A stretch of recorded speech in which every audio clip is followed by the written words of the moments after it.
하늘의 창문들이 열려 40주야를 비가 땅에 쏟아졌더라.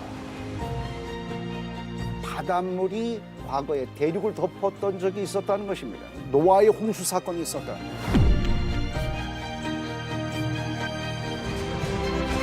무언가에 의해서 침식당해서 깎여버린 겁니다. 한 덩어리였던 대륙들이 움직이기 시작을 한 거예요. 현재 진행되는 일들, 이걸로 설명을 하려고 하는 거예요. 종의 기원이라는 책을 써서 진화론을 세상에 널리 퍼뜨리게 된 거예요. 자연을 창조하셨고 성경도 하나님께서 주신 것이기 때문에 이 두 가지는 서로 일치해야만 합니다. 그 바른 과학이 바로 창조과학입니다.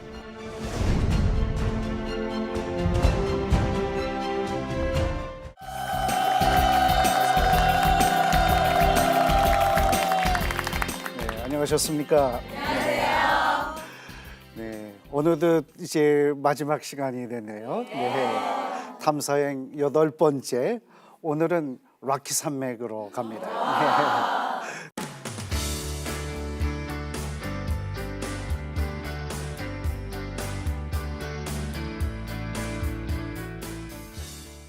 오늘은 락키 산맥으로 가는데요. 이 락키 산맥은 캐나다와 미국에 걸쳐서 있는 산맥입니다. 네. 지금 사진을 보셨지만 참 아름답죠? 네. 그냥 웅장한 산들이 펼쳐져 있습니다. 제가 이번에 간 이곳은 캐나다 지역에 있는 락키 산맥입니다. 네. 산들이 높이 있고요. 네. 거기에 만년설들이 덮여 있어서 빙하가 흘러내리면서 깎았기 때문에 아주 뾰족뾰족한 모습들도 나타내고 있습니다. 네. 우리 차를 타고 가면서 본 모습인데요. 네. 아주 웅장한 경치가 계속 펼쳐지고, 네. 그 또 많은 나무들 숲 속에서 보기 때문에 참 아름다운 곳입니다. 네. 근데 지금 보시면은 아시겠지만은 이 산맥들이 무엇으로 이루어져 있냐 하면 줄무늬가 있는 것으로 봐서 퇴적층으로 이루어져 있다는 것을 알 수 있습니다. 그러니까 이것은 바람이나 또는 물, 뭐 여러 가지 원인들에 의해서 부스러진 물질들, 모래, 자갈, 점토 이런 것들이 운반된 후에 굳어진 그런 암석층으로 이루어져 있는 것입니다. 네. 근데 지금 좀 경사가 진 것이 보이죠? 네. 이것은 원래는 수평하게 쌓여졌다고 봐야 될 텐데 이것이 지각 변동들에 의해서 주름이 잡히기도 하고 또 어떤 데는 깎이고 이러다 보니까 이렇게 경사진 부분들이 남아 있게 되는 것입니다.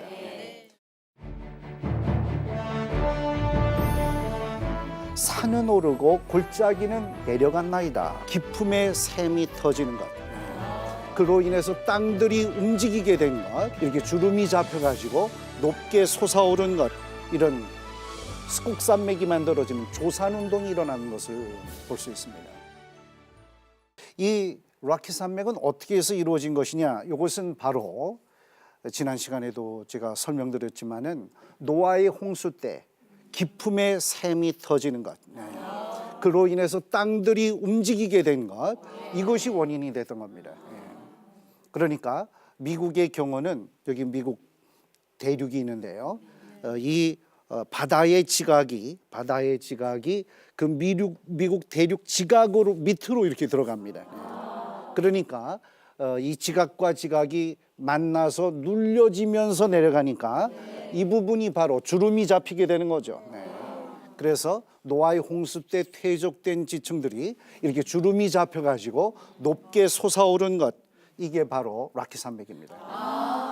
우린 지층이 이렇게 구부러진 것을 습곡이라고 그래요. 네. 그래서 바로 이 락키 산맥은 습곡 산맥 중에 하나입니다. 그런 것에 해당되는 것이 알프스 산맥도 있고요. 그리고 히말라야 산맥도 그것에 해당이 됩니다.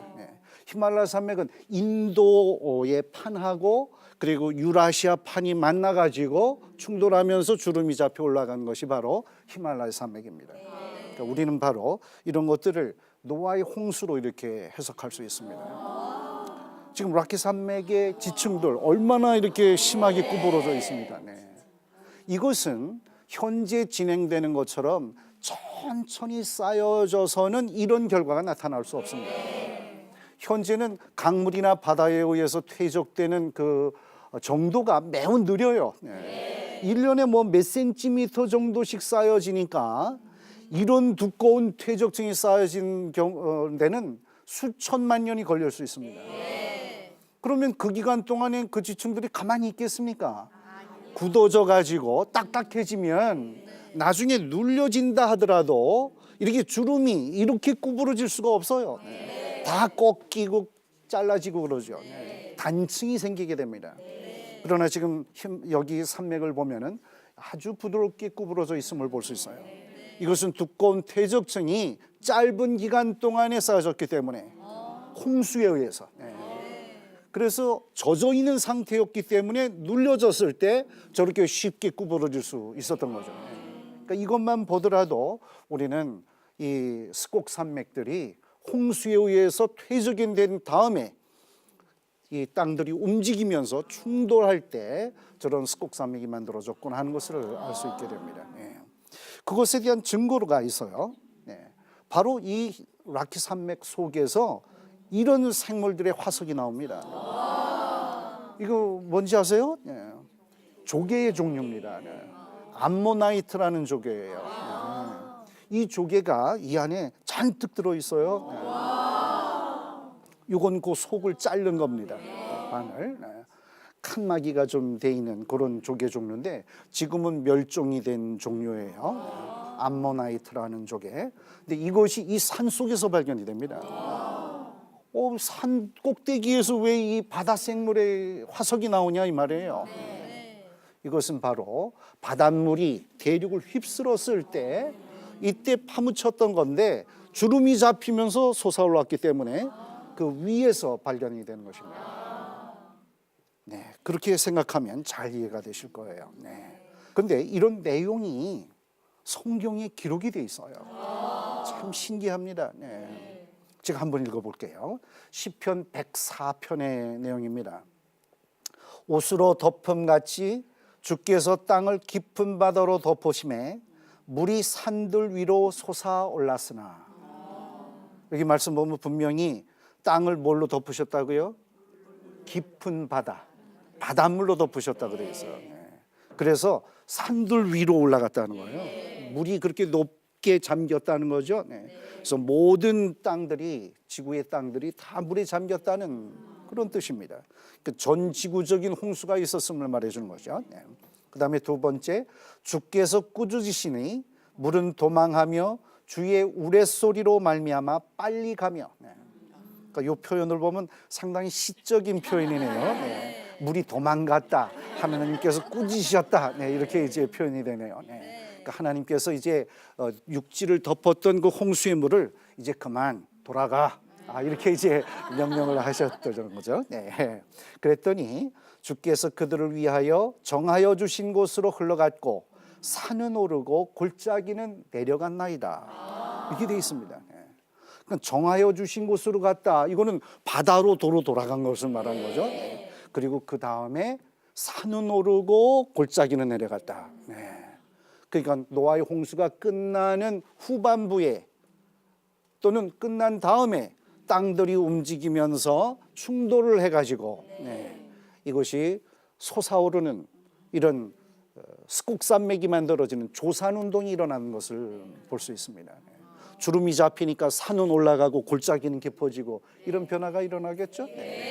또 물이 바다로 돌아갈 때 깊은 계곡들, 캐년들을 만들 수 있습니다. 침식을 하기 때문에.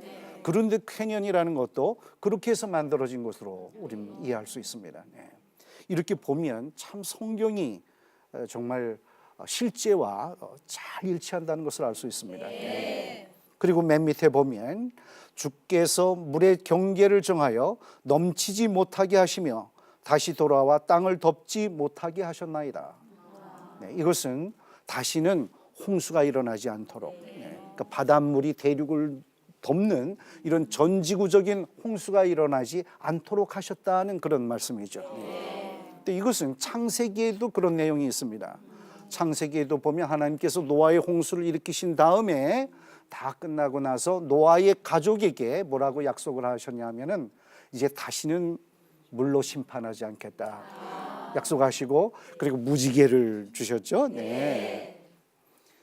바로 그 약속과 같은 내용입니다.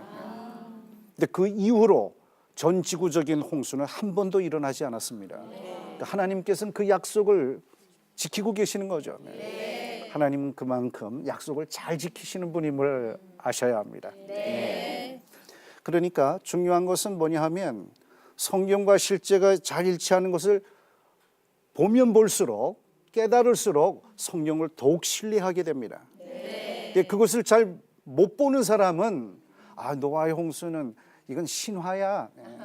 네. 창조도 이건 신화야. 네. 이런 식으로 생각을 하게 되죠. 그렇기 때문에 실제와 성경을 연결하는 것, 이것은 매우 중요한 일이라고 말할 수 있습니다. 어떤 분들은 크리스찬 중에서도 이 과학을 가지고 이렇게 성경을 믿도록 하는 이것에 대해서 부정적인 시각을 가진 분들도 있어요. 네.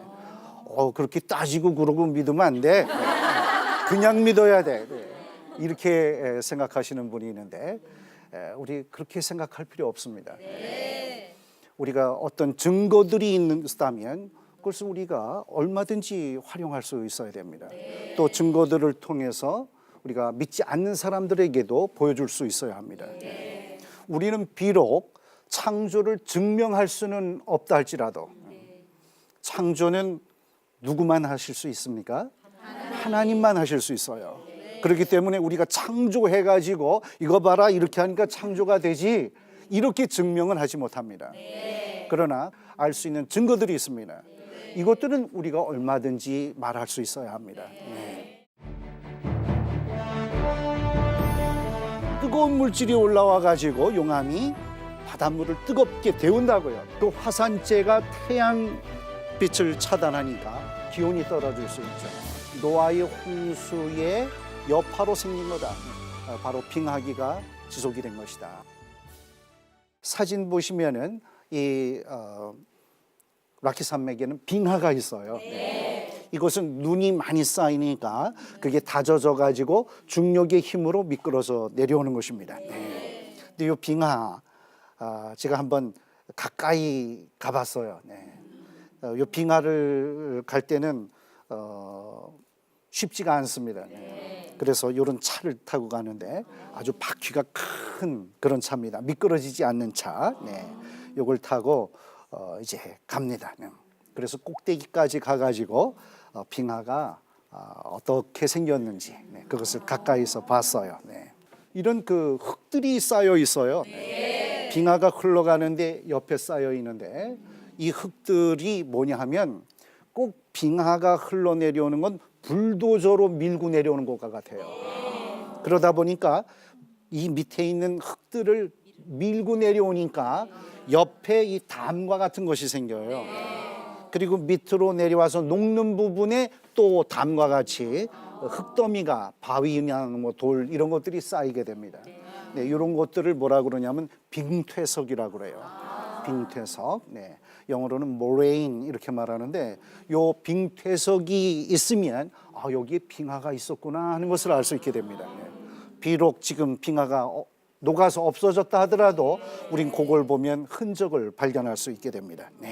그런데 요 빙하가 흘러내려오면 나중에 또 녹아가지고 호수를 이루기도 합니다. 녹은 물들이 낮은 곳으로 내려오니까 녹겠죠. 그래서 호수를 이루는데 지금 여기도 보면 그 아래쪽에 호수가 보여요. 이제 가까이 가보겠습니다. 그러면 이렇습니다. 참 색깔이 아름답죠. 녹색, 에메랄드 같아요. 그래서 에메랄드 레이크라고 이름 붙여진 그런 호수도 있습니다. 아주 색깔이 참 아름다워요. 보는 각도에 따라서도 색깔이 좀 달라지기도 하고 그러는데요. 그런데 이 호수는 사실 그 물들이 흘러내리는 걸 보면은요 어떻게 돼 있냐 하면은 색깔이 뿌예요. 지금 보시잖아요. 근데 왜 저렇게 파랗게 될까? 그 물이 모였을 때 이게 좀 신기하게 느껴지죠. 저 뿌옇게 우윳빛깔 나는 것은 왜 그러냐면 빙하가 흘러내려오면서 땅을 갈아요. 바위들을 끌고 내려오면서 부벼가지고 갈아요. 그러니까 돌가루가 생기겠죠. 그것들이 물속에 섞이니까 우윳빛깔이 나는 겁니다. 근데 그것이 흘러내려 가지고 호수에 모이게 되면 이제 그것들이 가라앉아요. 가라앉아 가지고 입자가 작은 것만 남게 되겠죠. 떠서 쉽게 가라앉지 않으니까. 입자가 크냐 작으냐에 따라서 햇빛을 반사하는 것이 달라집니다. 네, 그 파장에 따라서 어떤 것은 큰 입자가 반사하고 어떤 것은 짧은 파장의 빛을 반사하고 작은 입자는 이거 차이 때문에 그 반사되는 빛을 우리가 보는 거거든요. 그래서 그 입자가 작은 것들은 짧은 파장의 빛들을 많이 반사하기 때문에 짧은 파장의 빛들이 여기에 파란 색깔이에요. 그래서 푸르게 이렇게 보입니다. 그래서 참 아름다운 모습을 나타내게 되죠. 여기는 아주 에메랄드 색깔 보이죠? 네. 참 아름답습니다. 그런데 아마 여러분들은 과거에 학교 다니실 때 빙하기에 대해서 공부해 보신 일이 있을 거예요. 이 빙하가 지금도 일부 지역은 있어요. 지금은 어디 있냐 하면은 알래스카, 그리고 캐나다 북쪽 끝, 남극 대륙 이런 데, 스칸디나비아 반도 뭐 이런 북쪽 끝, 남쪽 끝 이런 데만 지금 좀 있어요. 현재는 대략 지구 표면의 약 10% 정도만 빙하가 덮여져 있어요. 물론 높은 산들 이런 데는 빙하가 있죠.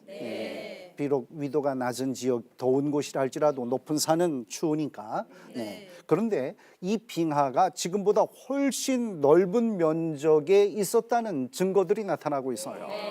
그걸 어떻게 아냐면은 현재는 빙하가 없는데도 바위에 긁힌 줄무늬가 나타나요. 이건 바로 빙하가 돌멩이들을 끌고 내려오면서 남긴 흔적이에요.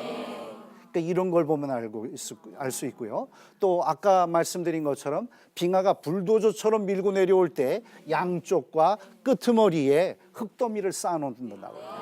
이런 것들이 있는 것을 보면 옛날에 빙하가 있었다는 걸 알 수 있기 때문에 우리는 그 빙하가 있었던 면적을 찾을 수 있는데요. 지금보다도 더 넓게, 지금 이 사진에서 보시는 바와 같이 하얀 부분으로 표시된 부분, 이런 부분들이 빙하가 있었던 곳입니다. 한 30%, 대륙의 30% 정도가 빙하로 덮였던 적이 있었는데 이것을 우리는 빙하기라고 얘기하는 것입니다. 그러니까 빙하기라 해서 지구 전체가 그냥 얼음덩어리로 된 건 아닙니다. 그러니까 좀 북쪽 또는 남쪽 위도가 높은 지역에 이렇게 빙하가 있었던 거죠. 그런데 이 빙하기는 왜 왔을까? 이게 좀 궁금한 거예요. 빙하기는 왜 왔을까? 근데 이 빙하기의 조건이 있습니다. 우선 어떤 조건이 충족돼야 되는가 하면 온도가 낮아져야 돼요. 특히 여름 기온이 낮아져야 됩니다. 우리 한국에도 눈이 겨울에 많이 오죠. 근데 왜 빙하가 없습니까? 여름에 녹으니까. 그러니까 여름에 녹는 것 이상으로 겨울에 많이 쌓여져야 돼요. 여름에 적게 녹고 그래야 빙하가 생길 수 있습니다. 그게 첫째 조건이고요. 그런데 또 한 가지 조건은 뭐냐 하면 한 번 눈 내리고 끝나면 안 되잖아요. 눈이 계속 내려야 됩니다. 그러니까 눈이 계속 내리려면은 대기 중에 수증기가 계속 공급이 돼야 되는 거예요. 그 두 가지 조건이 충족이 돼야 됩니다. 근데 그 두 가지 조건을 충족시키는 원인을 현대 과학자들은 잘 찾지 못하고 있어요. 어떤 과학자들은 별똥부열이 떨어져 가지고 그 재가 하늘로 올라가서 그게 태양빛을 차단했기 때문에 빙하기가 왔다. 이렇게 얘기하는 사람도 있지만은 그것은 기온이 떨어지는 건 설명이 되지만 수분이 공급돼서 계속 눈이 내리는 걸, 이걸 설명을 못 해요. 그런데 바로 성경은 그걸 설명해 줍니다. 왜냐하면 바로 노아의 홍수 때 기품의 샘이 터졌다고 그랬죠. 그러니까 뜨거운 물질이 올라와 가지고 용암이 바닷물을 뜨겁게 데운다고요. 그러니까 더운 물이 수증기를 계속 하늘로 공급해 주겠죠. 그러니까 비나 눈이 내릴 수 있는 거예요. 게다가 기품의 샘이 터지면서 화산 활동들이 많이 일어나거든요. 그 화산재가 태양빛을 차단하니까 기온이 떨어질 수 있죠. 그렇게 해서 결국은 눈이 많이 내리고 그것이 빙하로 됐다고 말할 수 있어요. 그래서 이 바닷물이 계속 수증기를 공급해주는 그런 기간 동안, 그것을 우리는 대략 한 수백 년쯤 되리라 생각을 하는데, 그 기간 동안에 바로 빙하기가 지속이 된 것이다, 이렇게 생각을 합니다. 그러니까 바닷물이 이제 서서히 식어가서 정상적인 온도가 됐을 때 빙하기가 끝났다고 보고 있어요. 이렇게 생각을 하면 참 잘 설명이 되죠. 그러니까 빙하기는 노아의 홍수의 여파로 생긴 거다, 이렇게 볼 수 있는 것입니다. 이렇게 해서 이 빙하기가 있었다는 것은 참으로 우리 과학에 있어서 쉽게 해결이 되지 못하고 있는 미스테리 중에 하나예요. 그러나 성경을 통해서 우리는 이것이 왜 생겼는가 하는 것도 잘 이해할 수 있게 됩니다. 그리고 또 한 가지가 있는데요. 그것은 바로 뭐냐 하면 바벨탑 사건, 우리가 전 시간에 설명드린 바벨탑 사건, 이것이 바로 뭐냐 하면은 민족들이 각 땅으로 흩어진 거거든요. 그 사건이 이 빙하기와 어떤 관련이 있는가 하는 것을 또한 이해할 수 있게 합니다. 지금 우리 아시아 대륙하고 아메리카 대륙은 사실상 떨어져 있어요. 이 미국 대륙의 알래스카하고 이 아시아 대륙하고 그 사이에 바다가 있다고요. 그러니까 건너갈 수가 없는데 거기에 건너갔거든요, 사람들이. 그래서 거기 인디언들이 살았잖아요, 오래전에. 근데 어떻게 건너갔냐? 그것이 바로 빙하기 때 건너갔다고 생각을 합니다. 그러니까 증발한 그 수분들이 대륙에 그냥 눈으로 쌓여져 있으니까 해수면이 자꾸 낮아지겠죠. 그러니까 빙하기 때는 두 대륙이 붙어 있었게 되었습니다. 그러니까 다리가 놓여진 거죠.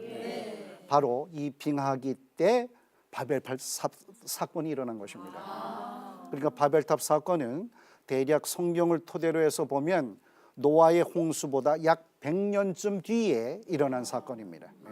그래서 그때 바로 이 다리가 놓여졌기 때문에 사람들이 전 대륙으로 이동할 수 있었겠다, 이렇게 봅니다. 그러니까 나뉘어졌던 대륙이 빙하기 때는 다 붙어 있었던 거예요. 그래서 그 이후로 이렇게 퍼져 살게 됐다, 이렇게 말할 수 있습니다. 어떤 분이 캐나다에서 제가 여행을 하는 중에 아주 재미있는 분을 만났는데, 이분이 뭐라고 얘기하냐면은 캐나다가 무척 넓은 땅인데 이 땅이 언젠가 한국 땅이 될지도 모른다는 거예요. 이건 뭔 소리냐 궁금해서 들어봤더니요, 그 아메리카 인디언들이 꼭 한국 사람 닮았어요. 몽고 반점도 있고요. 그리고 그들이 쓰는 말이라든지 또는 뭐 습관 뭐 이런 거, 애를 없는다든지 뭐 이런 것들이 한국 사람하고 비슷하다는 거예요. 실제로 아시아 쪽 끝에 우리가 있잖아요. 그러니까 그쪽에서 일로 넘어갔다 이거지. 그러니까 같은 혈통이다 이거예요. 근데 지금 그 인디언들이 땅을 뺏겼거든요. 서양 사람들이 와서 땅을 뺏겨서 일부 지역에서 이제 사는데, 이 사람들이 계속 그 땅을 돌려달라고 국제사회에 호소를 한다는 거예요. 그래서 이길 경우에는 땅을 찾게 된다는 거죠. 그렇게 되면 우리의 조상을 알아보고 땅을 좀 주지 않겠냐, 그런 얘기입니다. 그럴싸하죠? 여러분들 혹시 먼 훗날 주게 되면 냉정하게 뿌리치지 마세요.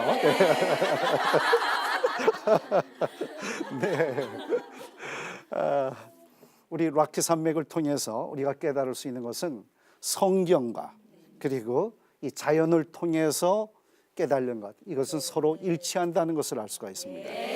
이 자연을 연구하는 것이 자연과학입니다. 성경을 연구하는 것이 신학이에요. 그러니까 이 두 가지는 근본적으로 모순되지 말아야 합니다. 하나님께서 자연을 창조하셨고 성경도 하나님께서 주신 것이기 때문에 이 두 가지는 서로 일치해야만 합니다. 그러나 오늘날 서로 다른 것처럼 느껴지는 것은 바로 진화론이라는 이론이 나와서 이 자연을 잘못 해석을 한 거예요. 그래서 성경이 틀린 것처럼 보이는 겁니다. 그러나 우리가 바로 해석을 하면, 바로 자연을 해석하면 우리는 두 가지가 모순되지 않고 일치하는 것을 알 수가 있습니다.